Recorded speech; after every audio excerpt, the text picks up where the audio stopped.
Brother Abbas, assalamu alaikum. Alaikum salam. I'm glad this time we've been able to meet with you. I think the last time we were here, you were away, so we didn't record with you. That's correct, yeah. Now, you've been a Muslim since 1996. Yes. MashaAllah. Yeah. 28 years nearly. Yes, yeah. Now, how did you come to know about Islam? What was the story behind your conversion? I got interested in the culture, Turkish culture, because I met a girl when I was very young. Right? Here or where? No, I met her in Turkey actually, in those years. But it was even before that time. You were on tourism? I was on tourism, so I was in Turkey, and then we met the family, her and her family, etc. So we got some interest, a connection, and then years later, actually, there was again some contacts, and I thought, okay, I wanted to know a little bit more about her culture, but actually, it was not really a very conscious searching, but it was that next to my house there was, a Dawa organization. I know now that it's Dawa, but then I didn't know, right? So it was. Where was that? That was here in Rotterdam. So I was studying in Rotterdam, and it was very near to my house, and it said Bible and Quran course. I thought, oh, that's nice. I was not religious at all, so I was not abroad religious. Your family, was it religious? No, not at all. No. Also not from, only the parents of my mother were religious, but my mother was not religious. My father came from an atheist family. So there's no religion in my upbringing, just like respect each other, and all religions have something good, the story, right? So the Bible and the Quran attracted you? Yes, I thought, okay, that's nice. It's a nice introduction to understand, a little bit more about where do they overlap or not. So I went in this little shop with lots of books, and I said, oh, what's this? Oh, welcome. You're interested in this? I said, yes. I went, okay, you have to come Sunday, this and this time, and then this man will come and he will explain how the Bible is formed and the Quran. I said, okay, that's you want some books? Yeah, I said, yeah, okay, that's fine. Here's a book. So I got a book which was called "If the Bible Had a Tongue." I thought, oh, it's a very intriguing title. So in Dutch? In Dutch, yes. If the Bible had a tongue, and actually, I learned later that the content of this book was based on the works of Ahmed Deedat.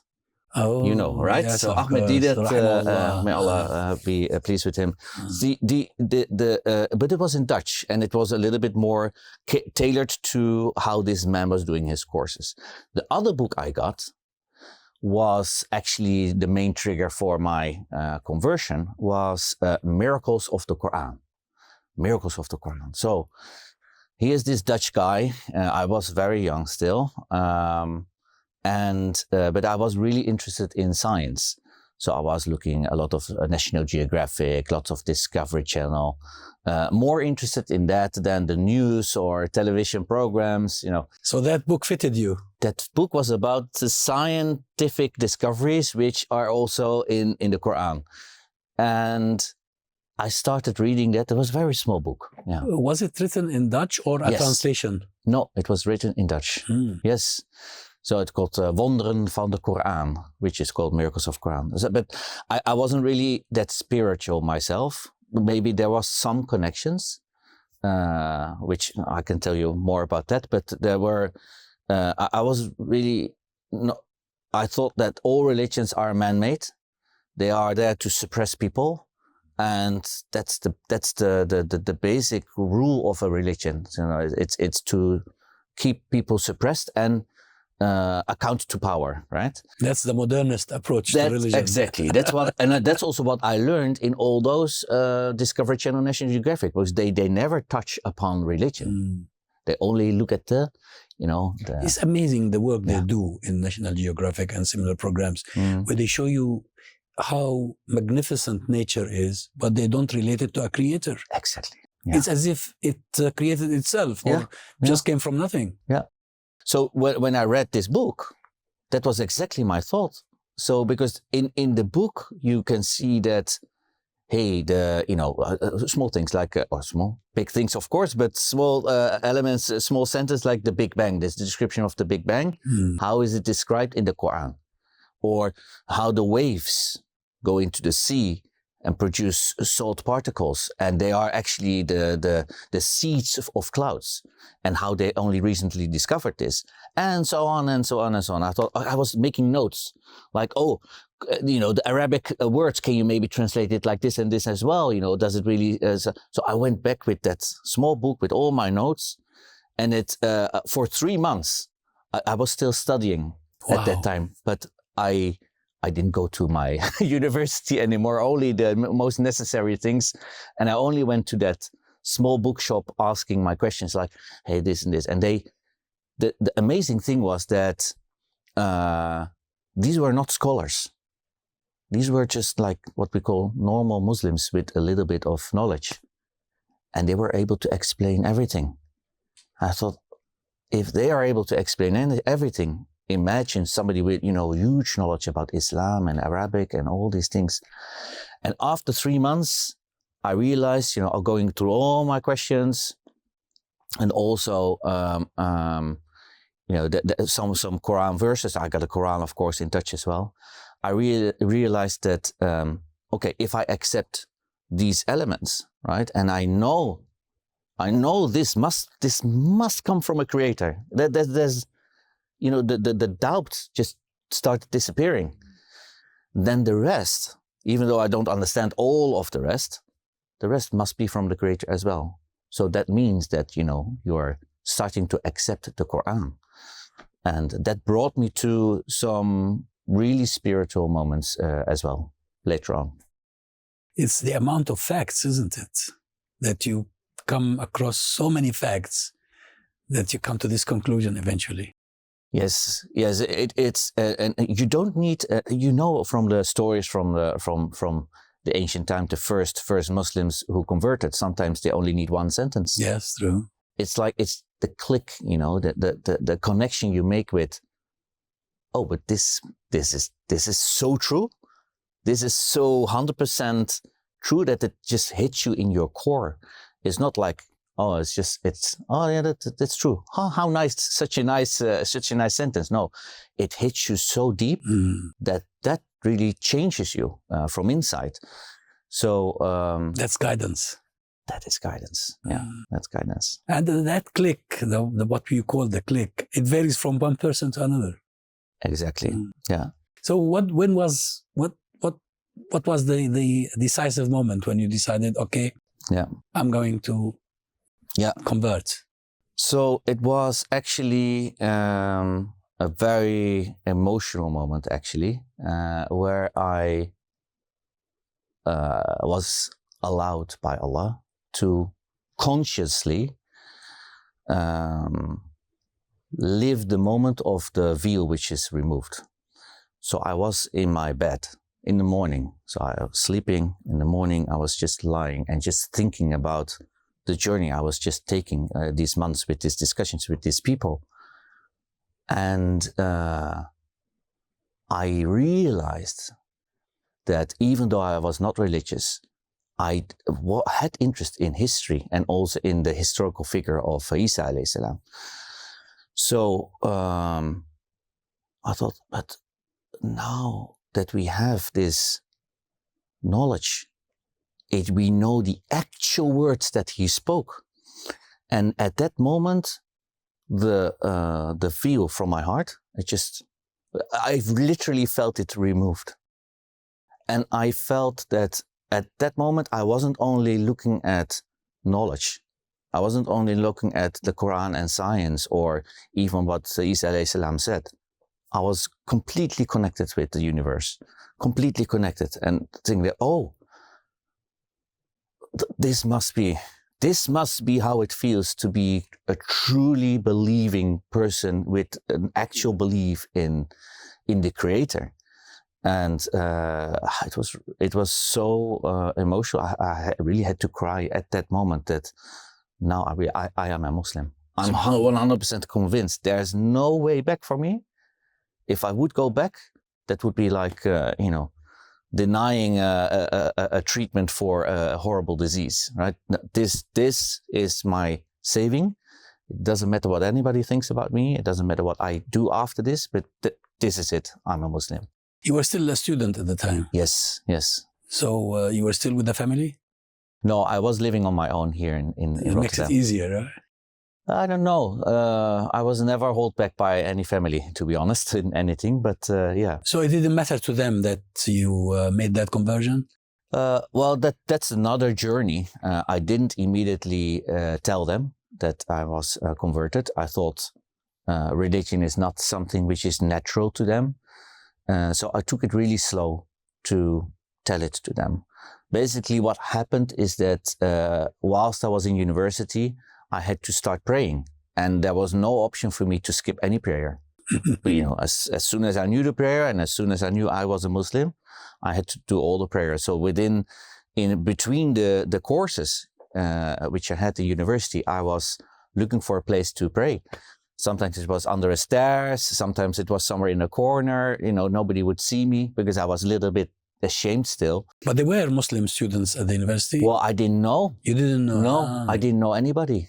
So I was really alone. And then somebody said to me, well, actually, there is a prayer room. I said, are you kidding me? Where I can go and pray? I said, yeah, there's a prayer. You just have to go to the reception and ask for a key. Oh, God, alhamdulillah. I thought this was such a good revelation. So I went there, I asked her, there's a prayer room. And I said, there's a prayer room. I had to ask a little bit. Yeah. Oh, there's a key. Oh, just leave your student pass and then you can get the key. Where is it? It's there and there. So I went there, went inside. And there was a nice little prayer room with a place to make wudu and a toilet and everything. I said, okay, this is beautiful. Some Qurans and some books were there. So somebody laid the foundation for this. And I then started doing my prayers there on time. And there was nobody there. So it was really so quiet. So I even started studying there. So I went there, I had some breaks. So I took my books, studying and just sitting there, contemplating, doing some reading. Sanctuary. Nobody was there. Nobody. For 3 months. Where are the Muslim students? Exactly, that was my point. So there was no person there. And after 3 months, somebody knocked on the door. I thought, it must be the cleaners. They want to clean the place.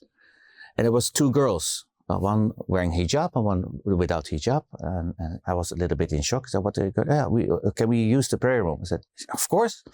So they went in. Were they Dutch? They were Dutch. They were Dutch.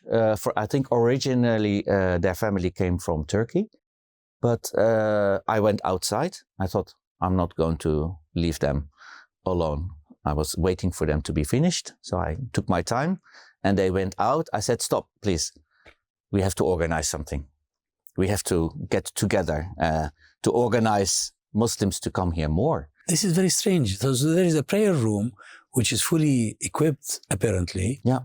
But no Muslim association or society yet. No, not at that time. So I said, are you interested? Let's get together and maybe we can collect some more Muslims to do a lecture here or get together, maybe celebrate or do Jummah. Did you ever know who started the prayer room? Yes, I got to know it. And it was maybe 10 years before our time. Somebody did it. It was somebody originally from Pakistan who did that. Yeah. So we are really grateful for that person. He kept being active in the community up until today. So no, that was good. But so that was something he did when he was a student. Exactly. Yeah. And then he moved on. Yeah. And those who came afterwards benefited from this. Exactly. Yeah, you see how it works, right? So amazing. He gets the reward. He gets the reward. But alhamdulillah, I was really grateful to see these girls praying as well. And then what we actually started is to collect more people, come together. And we started our first Islamic Student Association of the Netherlands, the first one. Oh, that was the beginning. Yes, that was the beginning of an actual association. And this association... So this was about what, 1997, 1998? 1990, no, it was in my conversion year. So it 1996. Yes, of course. You know how converts are. They are... They are so eager to do, you know, they really want to move forward so quickly. But today, so we call this association ICRA. And ICRA? ICRA, yeah. ICRA. Is that what, abbreviation of something? No, it's called read. ICRA. Oh, from ICRA. Yeah, of course. My Arabic is not good, but it's ICRA. ICRA, yeah. So we call it ICRA. And that actually is the largest student association in Rotterdam at the moment. MashaAllah. Yeah, so it still exists after so many years. And it's now has the most students of any student association in Rotterdam. In various universities. So Yes. it has branches. No, it's only in that university even. Yeah, and even there they have over 2,000 members. MashaAllah. Yeah. Now, it seems a smooth journey so far. But what happened afterwards? Any challenges?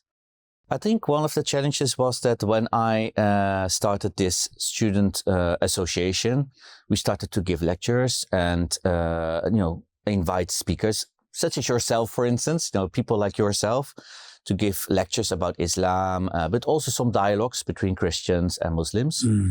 And I did invite, so during that period, over a period of 1 or 2 years, I think it was at least more than 1 year, I started to give bits of information to my parents. Like, oh, Islam is nice, Islam is beautiful, this and this and this and that. And we met your father earlier. My father is outside, yes. So he knows about this. And then I said, I'm actually active in this student association. It's you know, many cultures together. We were with at least nine cultures even in the board of directors. And so I invited them to come to a lecture. And they were there, lots of people. These days, it was not hard to get people in your lectures. You just said, there's a lecture in Dutch. There was 300-400 people. Easily, because there was nothing in the whole of the Netherlands. So we were one of the first to do lectures in Dutch. Get together and talk about Islam in Dutch. So, never heard of it. So all these students came, people from out of university came, and I invite my parents as well. And it was, and that was the time that they realized, oh, I think he's a Muslim.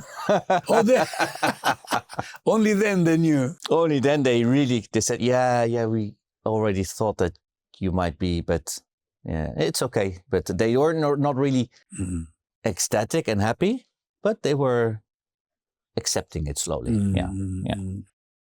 And what the Muslim community in the Netherlands? I mean, Muslims who came originally from Arab countries like Morocco or Turkey or other places. Did you have any interaction with them? Well, of course. Well, you know, but so many years later, when I was together with Jacob, who you have met, who is the director of this mosque, we actually founded this mosque together. Of course, it was his initiative, and I was involved in trying to get it done. So, and our main goal was to not establish a ethically centered mosque, but a mosque which is based on how our surroundings are. So if I go to university, I don't, you know, what I said in my student association, we had 9 different ethnicities in our board, even 9, and that's just how the Muslims are in the Netherlands, right? You know, if you go to Pakistan, yes, of course, everything will be ethically, you know, focused in Turkey as well. And that's the composition of the Ummah. Yeah, it's like that, and it's also like how the Islam started. You know, it's yes, of course, mainly Arabs, but you know, there were so many converts from different tribes and everything. So everybody brought their own piece of culture, and I think that's what we wanted to establish. That if you go to a mosque, it must be welcoming to everybody, whatever level you are, whatever where you are in your journey within Islam, or even your personal journey whatsoever. Nobody is the same. We don't judge people on where they are in their lives. Who are we to judge? So you will see here people who not even converted yet.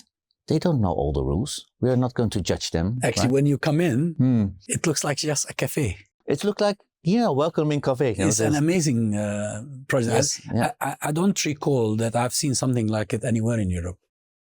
No, not in this way. Yeah, not in this way. I think we were really lucky with how this building was bought by us, right? Because it already had the right structure. But if we would do it again with another building, we would try to do the same thing, right? To have something which is really welcoming for everybody, and makes people feel safe as well. That's what we try to do. Now we're really talking about nearly 30 years since the time you embraced Islam and started that students' association in the university. How is Islam now compared to what it was then in the Netherlands? Very much more mature, I would say. Very much more mature, yes. I remember that at that time, as what I said, there was hardly any information in Dutch. So all the books were, from the countries of people that they originally came from. And to be honest, Turkish people, for instance, they didn't really speak a lot of Turkish anymore, right? After second generation, the Turkish declines a little bit, and the books, they couldn't really read anymore. So the information about Islam was really meager. And they were just starting to do some English translations even at that time. So information about Islam was very meager, and also even for the people who were originally Muslim. So it wasn't really a mature environment. If you would go to a Turkish mosque, and you would try to put your feet against the other person, they would really be like, what's going on? Why do you put your foot against my foot? That's not really hygienic. Or I thought, but that's what I learned in the Moroccan mosque, right? And you do your salat like this. And they said, wow, if you do like this, it makes your prayer invalid. I thought, what are you talking about? Or with the finger. There's so many small differences that people were talking about. Now, and also reasoning from within their own school of thought. Now, even if you go to a Turkish mosque and the imam gives the khutbah, they refer to the other schools as well. So they say, this and this and this, this is the ruling. But in the other schools of thought, it's like this and this and this and that. 30 years ago, you would never hear this. You wouldn't hear the talking about the other schools of thought as well. They were nearly segregated. Really segregated. The Turks on their own, the Moroccans on their own. Yeah. It's still like this. They're still segregated, but there's much more knowledge with the imams from all of these. Of course, there are exceptions, right? People are like, this is the truth. Anybody without, even going outside of one line, you would be a kafir. Okay, that will never change, I think, right? But I think, generically speaking, Islamic knowledge is very much available. There's a lot of translations, yes, of course, in English. You go on your phone. I mean, I converted in the time that there was no internet. It wasn't existing, right? True, yeah. Now you have a question about Islam. Young people have questions about so many things, including Islam. You just search it. They just search it. Of course, Sheikh Google is not the best but it's better than nothing. I always say to people, like, something is better than nothing, and good is better than perfect if the frequency is higher, right? And perfect is something, which we will not achieve. So just try to be as good as you can. Do something better than nothing. And if you use Sheikh Google, then, okay, it's just go. And you need to check. You need to not rely. It's okay to begin with Sheikh Google, but you need to follow up. Yeah, but coming from nothing, right? So because we have seen so many people having no knowledge about Islam or not praying at all, And because of internet, they got interested. And then we see them here coming in the mosque, and I have some interest, and I say, welcome, come. And that brings me to my final question to you. Among the Dutch people, is Islam more appealing today than it used to be 30 years ago? No, I don't think so. It's not. No. And people have a lot of questions. Wow, isn't he the Rahman, the one who's so blessing and everything? Why is he dividing? Well, he's dividing between truth and falsehood, between righteousness and, zulm. So this is what is happening here as well, and I think in the whole world. So you see that with more information about Islam, you see people who are appealed to it, and they are on this side, and people who are more appalled by it, and they are on that side. So there is polarization. There's a lot of polarization, yes. But alhamdulillah, we do see, because of this polarization, we see much more people also converting to Islam. You can sense that. It is true. I mean, there's people who watch, the funeral of Muhammad Ali. Only because of this, they see the Imam and all the respect and all the, talking about some elements from Islam. Why didn't I know this? Now I know. And they convert only because of the funeral. Or they convert because of our right-wing politics party here. They say, why is he shouting about this? I don't care about this religion. But maybe there's something so wrong. Let's investigate. Let me find out. And they become Muslim because they investigate. That's what Allah invites everybody.